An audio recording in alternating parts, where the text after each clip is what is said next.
राधे राधे जी। कैसे हैं आप सभी लोग? आप सभी लोग स्वस्थ होंगे, कुशल मंगल होंगे। आप सभी के स्वास्थ्य और कुशल मंगल की कामना मैं ईश्वर से करती हूँ कि आप सभी लोग स्वस्थ रहें और कुशल मंगल रहें। आप सभी को नवरात्रि की शुभकामनाएं। जैसे कि आप सभी जानते हैं कि आज जैसे कि आप सभी लोग जानते हैं, नवमी का नवरात्रा माँ सिद्धिदात्री के नाम होता है। सिद्धिदात्री सिद्धिदात्री के नाम होता है। माता सिद्धिदात्री को हलवा पूरी का प्रसाद लगता है और माँ को पान सुपारी, ध्वजा, नारियल और लाल चुनरी ये सब बहुत पसंद है। ये उनको अर्पित होती हैं सभी चीज़ें। और माँ सिद्धिदात्री जो होती है, सभी काम सिद्ध करने वाली माता होती है। इनकी पूजन से हमारे सारे काम अपने आप ही बनते चले जाते हैं। माँ सिद्धिदात्री माँ पार्वती का ही रूप है, दुर्गा का ही रूप है। और माँ भगवान शिव ने भी, जो भगवान शिव हैं, उन्होंने भी अपनी सिद्धियाँ माँ सिद्धिदात्री से ही प्राप्त की थी। माँ सिद्धिदात्री की पूजा याचना करने से हमारे काम सभी सिद्ध हो जाते हैं और हमें सभी सिद्धियों की प्राप्ति होती है। और हम हमारे मन में, हमारे जीवन में किसी भी और चीज़ को पाने की कोई भी इच्छा नहीं रहती है। इसलिए माँ सिद्धिदात्री की पूजा याचना हमें निष्ठा भावना से करनी चाहिए। और माँ सिद्धिदात्री को के दिन, नवमी के दिन भी कुछ लोग कंजकें बिठाते हैं, कंजक पूजन करते हैं। तो हमें उस दिन कंजक पूजन कर लेनी चाहिए। और कंजक पूजन करने के लिए हमें साफ़ सुथरे स्वच्छ कपड़े पहनने चाहिए और श्रद्धापूर्वक ही उनका पूजन करना चाहिए। वैसे तो कन्याओं के लिए हर दिन एक जैसा होता है, और अगर हम कन्याओं की हर रोज़ रक्षा करें, रिस्पेक्ट करें, तो हर दिन अष्टमी है और हर दिन ही नवमी है। इसलिए हमें लड़कियों का, कन्याओं का, इन बच्चियों का सुरक्षा के लिए कुछ विशेष ध्यान रखना चाहिए और हमें इनके प्रति जागरूक रहना चाहिए। और माता सिद्धिदात्री की हमें श्रद्धापूर्वक पूजन करना चाहिए। उन्हें श्रद्धा के साथ सारा सामग्री, सामान का सामान, चुनरी, फूल, फल और मिष्ठान, अगर हमारे में क्षमता ना हो तो हम बताशे भी उनको अर्पण कर सकते हैं, वरना हलवा पूरी तो हर कोई ही अर्पण कर सकता है।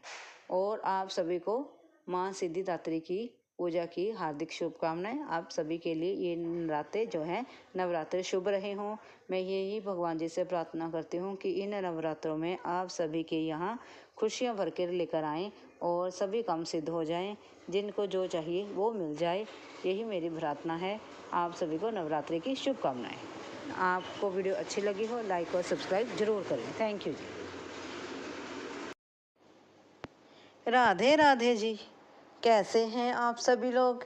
आप सभी लोग स्वस्थ होंगे, कुशल मंगल होंगे। आप सभी के स्वास्थ्य और कुशल मंगल की कामना मैं ईश्वर से करती हूँ कि आप सभी लोग स्वस्थ रहें और कुशल मंगल रहें। जैसे कि हम सभी जानते हैं, नवरात्रि चल रही है।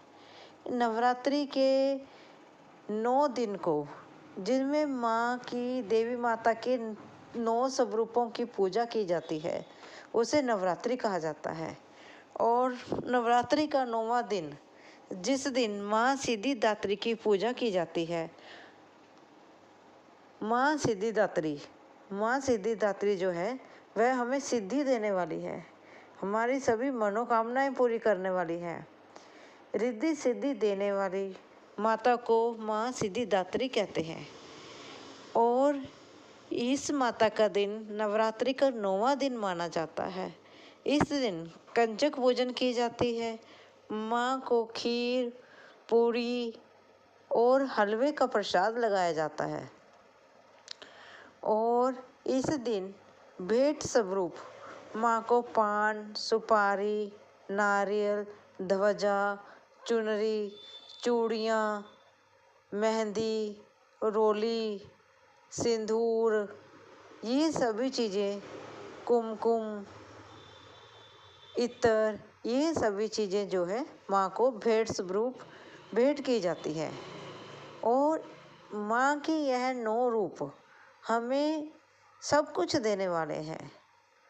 हमें रिद्धि सिद्धि धन दौलत ऐशो आराम सुख शांति स्वास्थ्य सब कुछ देने वाले हैं। इन नौ नवरात्रि में लोग 9 दिन माता की व्रत भी करते हैं, उपवास भी करते हैं। और जो लोग उपवास करते हैं, श्रद्धा भावना से पूजन करते हैं, माँ की सेवा करते हैं, माँ का पूजन करते हैं, माता रानी उनकी सभी मनोकामनाएं पूर्ण करती है और उन्हें शीघ्र ही दर्शन देती है। माता रानी का व्रत रखने वालों को पर माता रानी बहुत ही प्रसन्न हो जाती हैं, जल्दी शीघ्र प्रसन्न होकर उन्हें आशीर्वाद देती हैं और उनकी सभी इच्छाएं पूरी भी करती हैं। जो 9वां दिन होता है, इस दिन आपको ये तो सभी को पता है, खीर पूड़ी हलवा प्रसाद लगता है। 9वें दिन कंजक पूजन की जाती है। कंजक छोटी छोटी लड़कियों को घर बुलाकर उनके पैर धुलाकर श्रद्धापूर्वक प्रेम से उन्हें साफ स्वच्छ भोजन कराया जाता है और उन्हें भेंट स्वरूप तोहफे भी दिए जाते हैं। अपनी अपनी समर्थ अकॉर्डिंग उन्हें तोहफे दें। तोहफे भी ऐसे दें जो उन बच्चियों के काम आए। कोई पढ़ाई का सामान दे दें, पढ़ने लिखने का सामान दें, कापी किताब पेंसिल दें, अन्य प्रकार की सामग्री दें, ताकि जो उनके ज़रूरतमंद का सामान हो, ऐसे हमें उन्हें साजो सामान का देना चाहिए। नवरात्रि वाले दिन लोग मंदिर में जाकर माँ दुर्गा की पूजा करते हैं, हवन कराते हैं। ठीक है ना जी। ये 9 नवरात्रे बड़ी श्रद्धा पूर्वक से मनाए जाते हैं। इसी प्रकार से जैसे अब ये आश्विन के नवरात्रे चल रहे हैं, इसी प्रकार से चैत्र के नवरात्रे भी होते हैं और गुप्त नवरात्रे भी होते हैं। चैत्र के नवरात्रे और आश्विन के नवरात्रे जो होते हैं, वह धूमधाम से और सजावट से धूप दीप सब कुछ इस प्रकार से मनाए जाते हैं। लेकिन जो गुप्त नवरात्रे होते हैं, वह गुप्त तौर से ही मनाए जाते हैं। वह दिखावे में किसी को पता ही नहीं चलता कि नवरात्रि चल रहे हैं। अपने अंदर से ही नवरात्रि मनानी होती है, वह गुप्त रूप से। ठीक है ना जी। आप सभी जो नवरात्रि में व्रती रहे हैं, जो उपवास किया है, उन सभी को अपनी सेहत का पूरा ध्यान रखना चाहिए। उन्होंने माता रानी को खुश करने के साथ साथ अपनी सेहत में भी सुधार किया है, क्योंकि उपवास भी हमारे शास्त्रों में इस प्रकार से बताया गया है, जैसे कि किसी दिन हम अगर कुछ ना खाएं, उपवास करें, तब हमारे शरीर का जो अंदर का संचालन होता है, वह सही ढंग से सुचारू ढंग से कार्य करने लगता है और हमें कभी कभी उपवास जरूर करना चाहिए। और आप सभी को इन नवरात्रों की बहुत बहुत शुभकामनाएं हैं। माता रानी करे आप स्वस्थ रहें, खुश रहें, आपका जीवन खुशहाल रहे। यह नवरात्रि आप सभी के जीवन में ढेर सारी खुशियाँ लेकर आए और आप सभी की मनोकामनाएं पूर्ण हो। इसलिए आपको ये 9 नवरात्रि 9 दिन की पूजा, 9 देवियों की पूजा की बहुत बहुत हार्दिक बधाई हो। और फिर 10वां दिन राधे राधे जी। कैसे हैं आप सभी लोग? आप सभी लोग स्वस्थ होंगे, कुशल मंगल होंगे। आप सभी के स्वास्थ्य और कुशल मंगल की कामना मैं ईश्वर से करती हूँ कि आप सभी लोग स्वस्थ रहें और कुशल मंगल रहें। जैसे कि आप सभी जानते हैं, नवरात्रि चल रही है। माता ब्रह्मचारिणी का दूसरा नवरात्रा है, जो कि माँ दुर्गा का ही रूप मानी जाती है। देखा जाए तो माता के ही एक माता में ही सभी रूप समाहित होते हैं। ब्रह्मचारिणी जी का रंग जो होता है, वह प्रिय रंग होता है पीला, और उन्हें चीनी का भोग लगाया जाता है और उनके एक हाथ में कमंडल और दूसरे हाथ में माला पहने रहती हैं।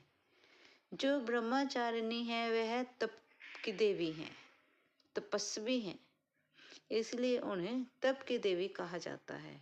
ब्रह्मचारिणी माता ब्रह्मचारिणी जो कि समस्त दुनिया पर तप अपनी तपस्या और अपनी शक्ति से जानी जाती हैं। देखा जाए तो हर जन कण में ईश्वर का वास होता है और हर नारी में शक्ति विराजमान होती है, लेकिन फिर भी हम नवरात्रि में माँ दुर्गा की पूजा करते हैं और कन्या पूजन भी करते हैं। और नवरात्रि का जैसे कि दूसरा दिन ब्रह्मचारिणी का है, तो हमें श्रद्धा पूर्वक सभी नवरात्रों में पूजा करनी चाहिए और कन्या पूजन भी श्रद्धा पूर्वक करनी चाहिए। देखा जाए कि आज समाज में कन्याओं की जो संख्या है वो है बहुत ही कम हो गई है और हमें कन्याओं का मान आदर करना चाहिए, उन्हें सुरक्षित रखना चाहिए। और ब्रह्मचारिणी को हम घी का प्रसाद भी लगा सकते हैं क्योंकि शुक्रवार का दिन पड़ रहा है। और श्रृंगार का सामान लाल चुनरी ये तो हम सभी जानते ही हैं कि ये माता का श्रृंगार होता है। और अब मैं आपको दिखा रही हूँ इस जोत से कि हमारे मंदिर में किस प्रकार से नवरात्रि में जोत जगाई गई है और किस प्रकार से यहाँ पर पूजा की जाती है। ये देखिए यहाँ पर माता जी की जोत जग रही है।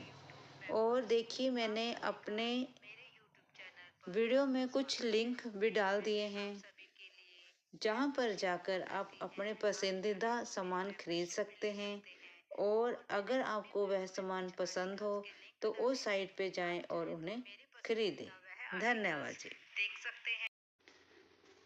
आप सभी लोग मेरा परिवार हैं और आपने जो मुझे इतना सारा प्रेम दिया है उसके लिए मैं बहुत ही आभारी रहूँगी। मैं आपका तहे दिल से शुक्राना करती हूँ कि आपने मुझे बहुत सारा प्रेम दिया।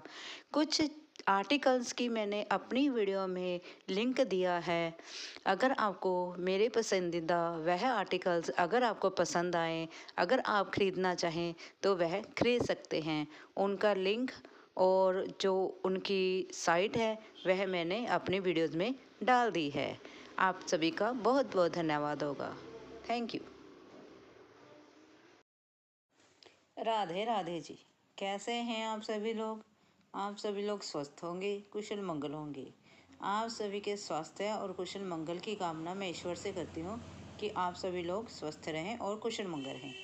आज हम बात करते हैं शिव परिवार की। एक बार गणेश जी ने शिव जी से कहा, शिव भोले से कहा, हे पिता, आप ऐसा रूप बनाकर रखते हैं, ऐसा रुद्र रूप बनाकर रखते हैं, माथे पे भस्म, शरीर पर भस्म लगाते हो, मुंड माला पहनते हो और भी ये सांपों की माला पहनते हो। ऐसा आप सौंदर्य मत बना के रखो करो। आप इस प्रकार से मेरी माता जी के साथ आप अच्छे नहीं लगते हैं। मेरी माता जी कितनी सुंदर हैं, उनके सौंदर्य के सामने आप अच्छे नहीं लगते हैं।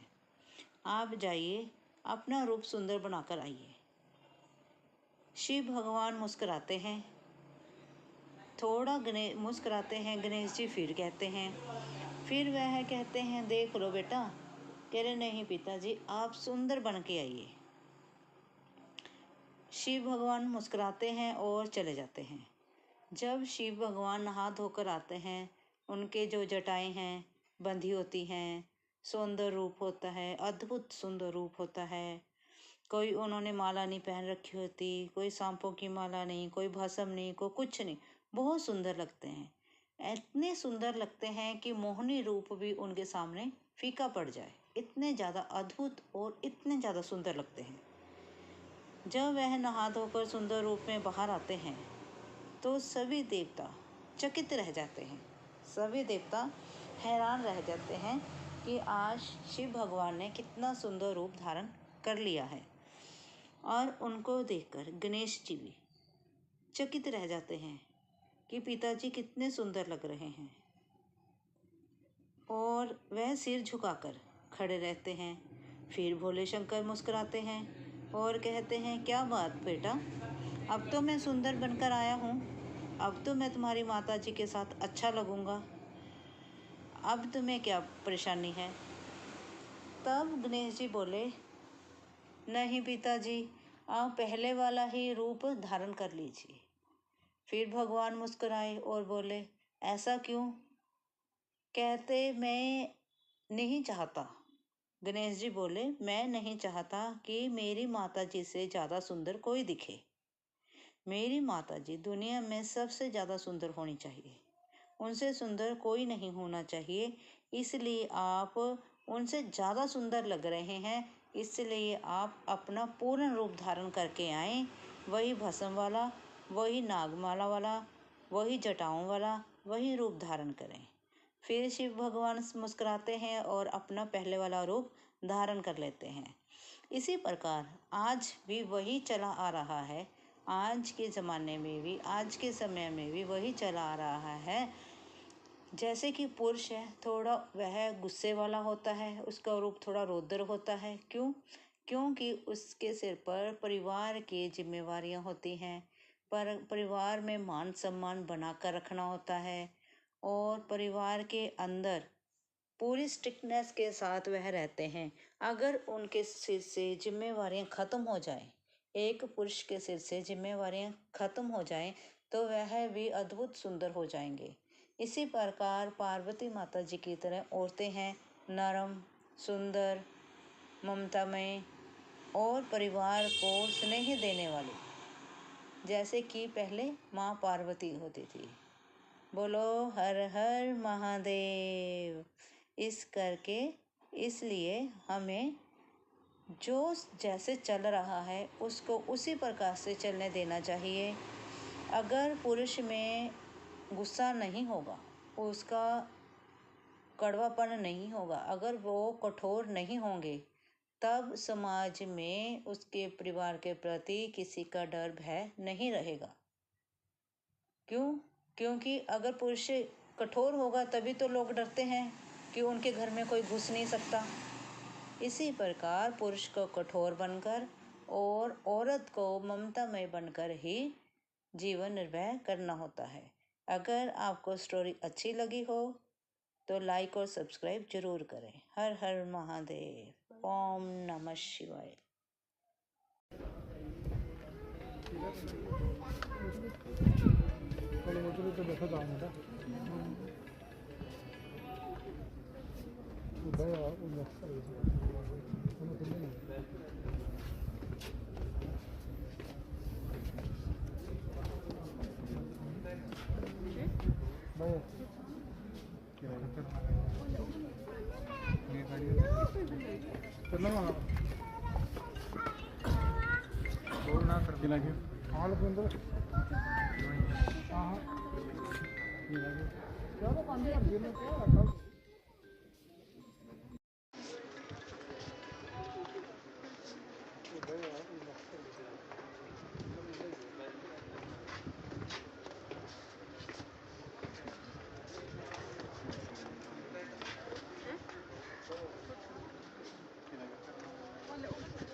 इससे बड़ा तुम ठंडा का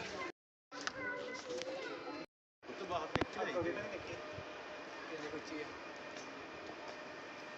आ देखो ऊपर तो देख लांगे ना छांच दी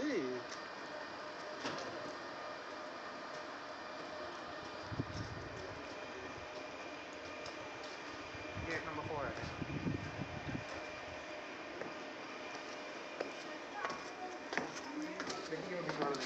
चलो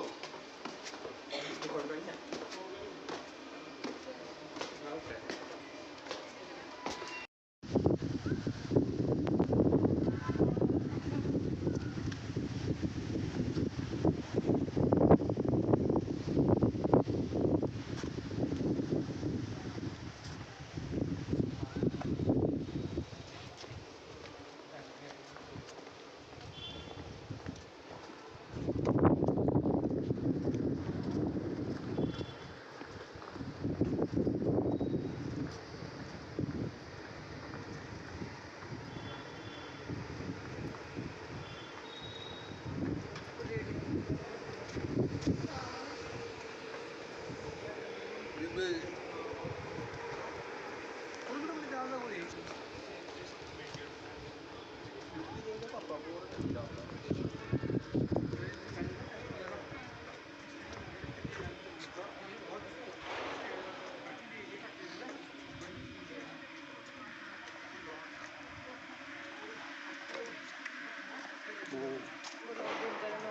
होवे कैमरास लेके आए ने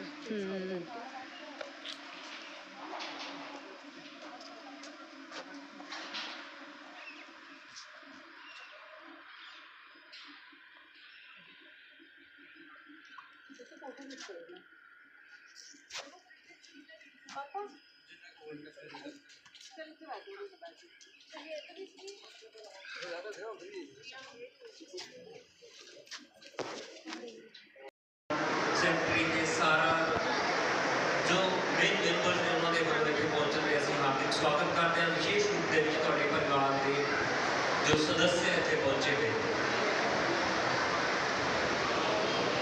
ਹੁਣ ਅੱਜ ਇਸ ਪ੍ਰੋਗਰਾਮ ਨੂੰ ਅੱਗੇ ਵਧਾਉਂਦੇ ਹੋਏ ਸਭ ਤੋਂ ਪਹਿਲਾਂ ਮੈਂ ਗੁਜ਼ਾਰਿਸ਼ ਕਰੂੰਗਾ ਭਾਰਤ ਵਿਕਾਸ ਪਰਿਸ਼ਦ ਸੰਸਥਾ ਦੇ ਡੈਡੀਕੇਟਡ ਪ੍ਰਧਾਨ ਜੋ ਮੇਰੇ ਪਿੱਛੇ ਤੁਸੀਂ ਦੇਖ ਰਹੇ ਹੋ ਹੁਣ ਵੀ ਲਗਾਤਾਰ ਕੰਮ ਦੇ ਵਿੱਚ ਲੱਗੇ ਹੋਏ ਨੇ श्री राजेंद्र प्रसाद गुप्ता जी वेलकम एड्रेस करके आए हुए सारी शख्सियतों का अपने वालों स्वागत करके प्रेसिडेंट भारत विकास परिषद समाना इकाई Rajendra Prasad Gupta ji.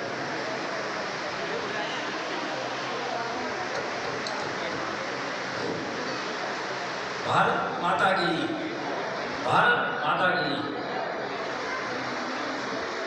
Good evening to all of you, all respected chief guests.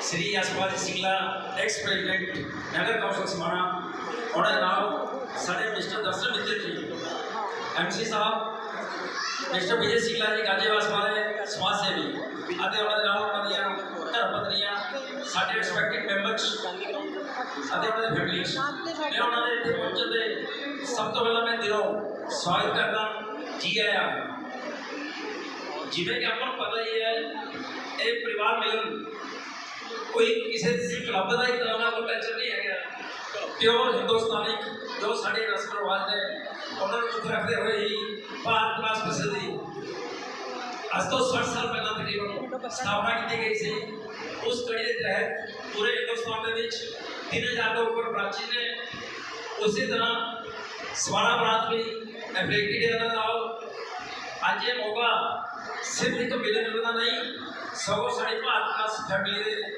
प्यार एकता के सहयोग मनाने का सुहावना मौका क्योंकि जो परिवार इकट्ठे बैठते हैं हंसते हैं गल्लां करते हैं तो संगठन सिर्फ संस्था नहीं परिवार बन जाता परिवार का रूप धारण कर लेता रिश्ते वो नहीं होंगे जो सिर्फ नाम बन जाते हैं रिश्ते वो नहीं होंगे जो सिर्फ नाम बन जाते हैं रिश्ते वो ने जो प्यार के जितना निभाए जाते हैं इसी करिए तहत मैं महसूस करता कि जो एक साडा है भारत एक सालाना उत्सव है भारत विकास परिषद का हर एक बंदे को इंतजार होती है कि कदों आवे दिन कदों असीं फैमिली गेट टूगेदर दे विच अपने बच्चे नाल इंजॉय कर सकीए पिछले 1 साल दौरान मैनूं भारत विकास परिषद का प्रेसिडेंट होने का मौका मिला ये मेरे मां सम्मान और खुशी की गल रही है इस 1 साल में असीं सब ने सारे मेंबरों ने मिलकर कई समाजिक सेवा के काम किए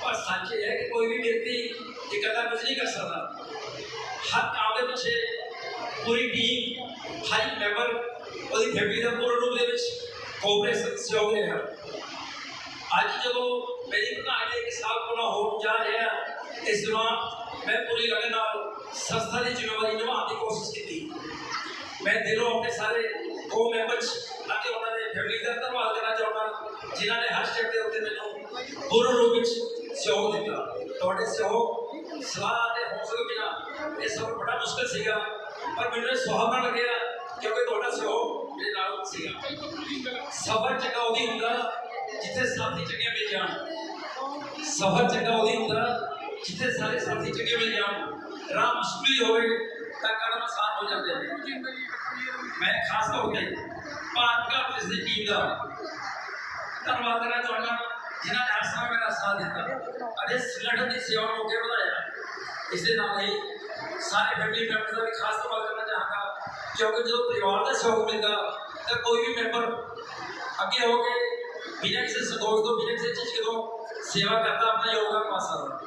आज का समागम सानू याद दिलाता कि साडी सब तो बड़ी ताकत एकता, दोस्ती ਅਤੇ ਪਰਿਵਾਰਿਕ माहौल है। एकता भी ताकत है, एक सब जानते हैं ਜਦੋਂ ਦਿਲ ਮਿਲ ਜਾਂਦਾ ਤਾਂ ਆਪਣੇ ਆਪ ਬਣ ਜਾਂਦੇ ਨੇ। ਅਖੀਰ ਵਿੱਚ ਕਈ ਕਹਿਣਾ ਚਾਹਾਂਗਾ ਕਿ ਸਾਡਾ ਪਰਿਵਾਰ ऐसे ही इकट्ठे रहे, प्यार ਤੇ सेवा ਦੀ ਭਾਵਨਾ ਨਾਲ ਅੱਗੇ ਵਧਦਾ ਰਹੇ, ਸਮਾਜ ਨੂੰ ਲਾਈ ਰਹੀ, ਅਸੀਂ ਸਾਰੇ ਮਿਲ ਜੁਲ ਕੇ ਕੰਮ ਕਰਦੇ ਰਹੇ, मुस्कुराहटा बढ़ते रहिए, प्यार बढ़ाते रहिए, यही असल खुशी है। मिलके जीवन सजाते रहिए। थोड़ा सारा प्यार सहयोग करके सत्कार लिए मैं कोई फिर दिलों धन्यवाद करना। जय हिंद। पोचा लगवाने वाली नौकरों से तुम तो धिकार की, ओ पत्नी क्यों न करें तेरी आरती। जय जय जय पत्नी रानी, तुम तो हो मेरी रानी, करती हो तुम मनमानी, हम सब उतारे तेरी आरती। ओ पत्नी हम सब उतारे तेरी आरती। धूप दीप ना तुझको भावे, ना कपूर ना भाती। धूप दीप ना तुझको बनावे, ना दीप ना भाती। लाल लिपस्टिक तुमको भावे, पाउडर से हर साथी हमको उल्लू बनाने वाली, पागल बनाने वाली, लगती हो भोली भाली, हो तुम बंदूक की नाली, सारी कमाई तुम डकारती। ओ पत्नी हम सब उतारे तेरी आरती। जय जय जय पत्नी रानी, करती हो तुम मनमानी, हम सब उतारे तेरी आरती। ਸਾਰੀਆਂ ਲਿਖਣਾ ਆਉਂਦੀਆਂ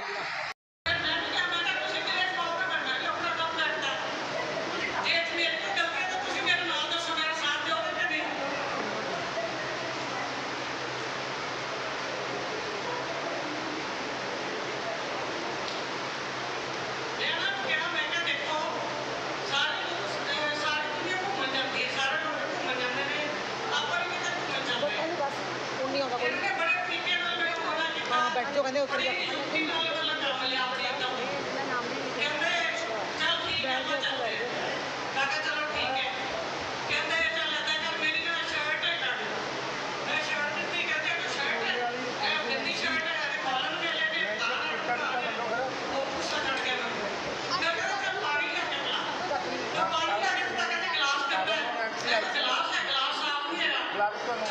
लड़ाई हो गई साड़ी। खाना लिया के मैं खाना लिया के दिता, कह रोटी छड़ी हुई है, सब्जी च नमक नहीं है। मैं कहा मैं नहीं चाहती कि तोड़े नाल, मैं कुछ रहन दो, मैं नहीं जाना जुड़ा। कहता चला छुट्टी मेरी नहीं। इन्होंने मेरी युक्ति नाल अपना प्रोग्राम कैंसिल करवाया। हुण देखो जो एक्स्ट्रा काम करने फिर मैं तो सारा काम घर दा करवाना भी। राधे राधे जी, कैसे हैं आप सभी लोग? आप सभी लोग स्वस्थ होंगे, कुशल मंगल होंगे। आप सभी के स्वास्थ्य और कुशल मंगल की कामना मैं ईश्वर से करती हूँ कि आप सभी लोग स्वस्थ रहें और कुशल मंगल रहें। आज हम बात करेंगे कर्मों के फल की। कर्मों के फल, जैसे कि आप सभी जानते हैं, कर्मों के फल के अकॉर्डिंग ही हमें अच्छे कर्म हमारे अच्छे कर्म करेंगे तो हमारे साथ अच्छा अच्छा होगा, बुरे कर्म करें हैं तो बुरे बुरे होगा ही होगा। बुरे कर्मों का फल तो बुरा ही होता है। इसी प्रकार से मैं आपको एक स्टोरी सुनाती हूँ, कहानी सुनाती हूँ। एक समय की बात है जब कुछ बच्चे नदी के किनारे बैठे थे और उनमें से ही कुछ बच्चे जो है उसमें तैर रहे थे, पानी में तैर रहे थे। और एक बच्चा किनारे पे बैठा हुआ थोड़ा उदास बैठा था। तो जब भगवान जी वहाँ से निकलते हैं, शिव भगवान और माता पार्वती जब वहाँ से गुजरते हैं, जो पृथ्वी पर भ्रमण के लिए आते हैं, उस समय वह देखते हैं कि बच्चा नदी के किनारे उदास बैठा है। पार्वती जी शिव भगवान जी से बोलती हैं कि यह बच्चा देखो कितना उदास बैठा है, इसका क्या कारण है? भगवान भोलेनाथ कहते हैं, हे पार्वती, ये तो नीति के अकॉर्डिंग ही होता है, मैं नीति को बदल नहीं सकता, ये इसके कर्मों का फल होगा। तो बाकी बच्चे नदी में तैर रहे हैं और खुश हैं, और ये उदास मन से किनारे पर बैठा है। ये इसने कुछ ऐसे कर्म किए होंगे जिस कारण ये उदास है। फिर पार्वती जी कहती हैं, हे प्रभु, कुछ ऐसा करो कि ये भी खुश हो, इसको थोड़ी कुछ समय के लिए इसको बाजू दे दो ताकि ये भी तैर सके। भगवान शिव कहते हैं कि नहीं पार्वती, ऐसा नहीं हो सकता, मैं नीति के अगेंस्ट नहीं जा सकता, मैं नीति के खिलाफ नहीं जा सकता, जो नियति है वही होगा। चलो जी, माता पार्वती जी ने फिर कहा, भी भोले शंकर जी, एक बार आप इसको बाजू दे दो। तो भगवान जी कहते हैं, ठीक है पार्वती, जैसे तुम कहते हो वैसे कर देते हैं। तो क्या करते हैं, भगवान शिव उसको बच्चे को बाजुएं दे देते हैं। जब बच्चे की बाजुएं मिलती हैं, फिर वह बच्चा भी नदी में तैरने के लिए उतरता है, और सभी बच्चे किनारे पर आकर नदी के बाहर खड़े हो जाते हैं। तो माता पार्वती जी देखते हैं, ऐसा क्यों हुआ, ये बच्चे सब नदी से बाहर क्यों आ गए, और वह बच्चा अकेला ही क्यों तैर रहा है। फिर वह भगवान शिव से बात करती हैं, हे प्रभु, ऐसा क्यों है, अब वह लड़का अकेले ही तैर रहा है, बाकी सब नदी के किनारे आ गए।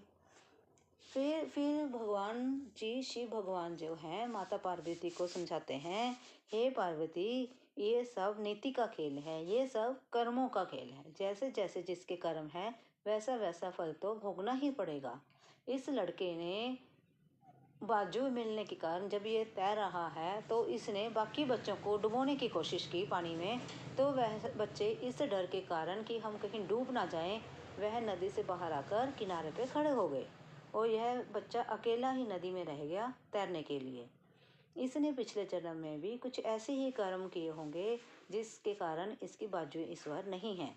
इसने इन्हीं बाजुओं से कुछ ऐसे बुरे कर्म किए होंगे, ऐसे कुछ बुरे कार्य करे होंगे जिसके कारण उसे ये सजा मिली है। इसीलिए इसकी इस जन्म में बाजू नहीं है, और जब इसको बाजू मिली तो यह अपने कर्मों के अकॉर्डिंग तो बंधा हुआ था, और जो इसने पिछले जन्मों में बुरा किया, कर्मों में बुरा किया, वह ही उसी कारण यह अब भी बुरा कर रहा है। इसने ये नहीं सोचा कि मुझे बाजू मिले हैं, मैं आनंदित हूँ, नहीं, इसने उसी का फ़ायदा उठाकर बाकी बच्चों को डुबोने की कोशिश की। इसने इस बाजू से फिर बुरा कर्म किया।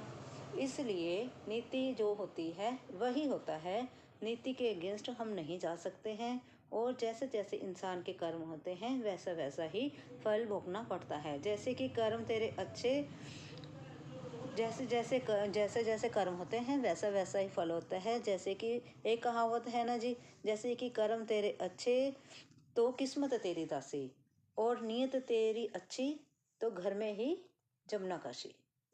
उसी प्रकार, या मथुरा काशी लगा लो, एक की बात है। उसी प्रकार हमें अच्छे कर्म करने चाहिए, और अच्छे अच्छे कर्म कर कर हमारे जो भाग्य के जो ग्रंथ हैं, जो हमारी भाग्य की कापी है, उसमें कुछ बुरे कर्म ना आए, हमारे हाथों से कुछ बुरा ना हो, इसलिए हम अच्छे कर्म करें, और भगवान की स्याही से हमारे अच्छे अच्छे कर्म ही लिखे जाएं, ताकि आने वाले समय में हमें कुछ भी बुरा ना भुगतना पड़े, और हम अच्छे कर्म करें, और प्रभु की निगाह में हम अच्छे इंसान बने, ताकि भगवान जी जब हमारे को लेने आए तो उन्हें ये कष्ट ना हो कि इस व्यक्ति ने कितने बुरे कर्म किए, बल्कि इस प्रकार से उनको कष्ट हो, इस इंसान ने अपने जन्म में बहुत अच्छे कर्म किए हैं, मुझे बहुत दुख है कि मुझे इसे लेके जाना पड़ रहा है, काश मैं इसे ना ले जा पाता। लेकिन फिर भी जो नियति होती है वो तो होगा ही, तो उनको हमें लेके तो जाना ही जाना है, अच्छे कर्म करो चाहे बुरे कर्म करो। लेकिन भगवान जी एक बार सोचने के लिए मजबूर हों कि इस इंसान ने अपने जीवन में बहुत अच्छे कर्म किए हैं। अगर आपको वीडियो अच्छी लगी हो तो इसमें से अगर आपको कुछ भी अच्छा लगा हो, प्लीज़ अपने लाइफ में ज़रूर आप उसको इस्तेमाल करें, और लाइक और सब्सक्राइब ज़रूर करें। थैंक यू जी। राधे राधे जी, कैसे हैं आप सभी लोग? आप सभी लोग स्वस्थ होंगे, कुशल मंगल होंगे। आपके स्वास्थ्य और कुशल मंगल की कामना मैं ईश्वर से करती हूँ कि आप सभी लोग स्वस्थ रहें और कुशल मंगल रहें। आज हम बात करेंगे प्रभु प्रेम की। प्रभु का प्रेम जो अद्भुत है, उनकी लीला अद्भुत है, वह देखने में अद्भुत है, उनकी तस्वीर अद्भुत है, उनकी लिए हमारी इमेजिन शक्ति भी अद्भुत है। हम उनको जिस रूप में चाहें उस रूप में हम उन्हें इमेजिन कर सकते हैं, उन्हें उसी रूप में हम देख सकते हैं। हमारे लिए प्रभु कोई एक तस्वीर में नहीं है, हमारे लिए भगवान अलग अलग रूप में, हमारी अलग अलग सोच में, हमारी अलग अलग इमेजिनेशन में भगवान जी बसते हैं। हम उनसे बहुत प्यार करते हैं, हम उनसे अद्भुत इश्क करते हैं। भगवान जी से इश्क इतना खूबसूरत है, ये मानो सारे जहां का हमें सब कुछ मिल गया हो। सातों आसमान जैसे हमारे सातों आसमान हमें मिल गए हों, जैसे हम आसमान पर नाच रहे हों। इस प्रकार से प्रभु का प्रेम होता है, उनसे इश्क होता है। हम अपने भगवान के इश्क में चाहे हम सारी उम्र उनके लिए हम इंतज़ार कर सकते हैं, सारी ज़िंदगी उनका इंतज़ार कर सकते हैं। जैसे मीरा ने किया, जैसे राधा ने किया, उस प्रकार हम प्रभु के इंतज़ार में हम सारी उम्र गुजार देते हैं। ना जाने कब प्रभु आएंगे, हमें मिलेंगे, ना जाने किस रूप में आएंगे, हमें मिलेंगे। उनके अनेकों रूप, अनेकों उनकी व्याख्या है, जिनको हम अलग अलग तरह से प्रस्तुत करते हैं, अपने अपने इमेजिन शक्ति के अकॉर्डिंग उन्हें प्रस्तुत करते हैं। उसी प्रकार हम उनको अलग अलग रूप से ही देखते हैं। जैसे कि अगर हमें कोई सपने में हमें भगवान जी दर्शन दे जाए, सपोज करो हमें रात को सपने में श्री कृष्ण जी ने दर्शन दिए, हम सुबह ऐसे चहचहाते हुए चेहरे के साथ उठेंगे जैसे मानो हमने रात को पता नहीं क्या मिल गया हो, ना जाने हमें क्या मिल गया हो ज़िंदगी में, जैसे कि हमें सब कुछ मिल गया, सारे जहान की खुशियाँ मिल गई। इस प्रकार से हम खुश खुश उठेंगे कि हमें तो भगवान जी मिल ही गए। कहने का मतलब है कि हम भगवान से इस प्रकार से इश्क करते हैं, अगर वह हमें सज़ा भी देते हैं, वह भी सज़ा हम खुशी खुशी से कबूल कर लेते हैं। कहते हैं ना, यदि इंतज़ार इश्क की सबसे खूबसूरत सज़ा है तो हम अपनी सारी ज़िंदगी बस तेरा इंतज़ार करेंगे। हे प्रभु, एक बार आकर हमें दर्शन तो दे, हमसे बात तो कर, हमारी बात तो सुन। ये हमें नहीं मालूम कि जब वो हमारे सामने आएंगे हम उनसे कुछ बात कर पाएंगे या नहीं कर पाएंगे, हम किस स्थिति में होंगे। मानो उन्हें देखकर तो हमारे मुंह से कुछ लफ्ज़ ही ना निकले, मानो उन्हें देखकर हमारे सारे ही शब्द, हमारी सारी परेशानियाँ, हमारी सारी खुशियाँ ऐसे छूमंतर हो जाएं जैसे कि उन्हें बोलने के लिए हमारे पास कोई शब्द ही ना रहे। लेकिन फिर भी हम उनका इंतज़ार करते हैं कि हे प्रभु, एक बार आ, हमें दर्शन दे, हमारे साथ बात कर। हम देखना चाहते हैं कि आप किस प्रकार से दिखते हैं, आप किस प्रकार से हैं, आप किस प्रकार से दिखते हैं। हम उन्हें ऑब्जर्व करना चाहते हैं, हम आपको महसूस करना चाहते हैं। हे प्रभु, एक बार दर्शन दो, सिर्फ एक बार। उन्हीं को हम जीने की तमन्ना बनाकर हम उनके अंग संग हर समय हम उनकी याद में घूमते रहते हैं। क्यों? क्योंकि हमें ऐसा होता है ना जाने किस रूप में हमें प्रभु मिल जाए। हमें नहीं पता वह हमें कब मिलेंगे भी या नहीं मिलेंगे, लेकिन फिर भी हम अपने दिल में, अपने दिमाग में एक आस तो जगा के ही रखते हैं कि हाँ प्रभु हमें कभी ना कभी तो मिल ही जाएंगे। हाँ प्रभु, हमने कुछ ऐसा नहीं किया कि आप हमें दर्शन ना दें, आप हमें कभी ना कभी तो दर्शन देंगे। हम उन्हें ऑब्जर्व करते हैं, उनके प्यार में हम उनका इंतज़ार सारी उम्र गुजार देते हैं। अगर आप भी प्रभु को प्यार करते हैं, उनका इंतज़ार करते हैं, उनसे इश्क करते हैं, प्रभु से अपने मीत लगा ली है, अपना दिल लगा लिया है, तो एक बार कमेंट जरूर करें और मुझे लाइक और सब्सक्राइब जरूर करें। Thank you ji.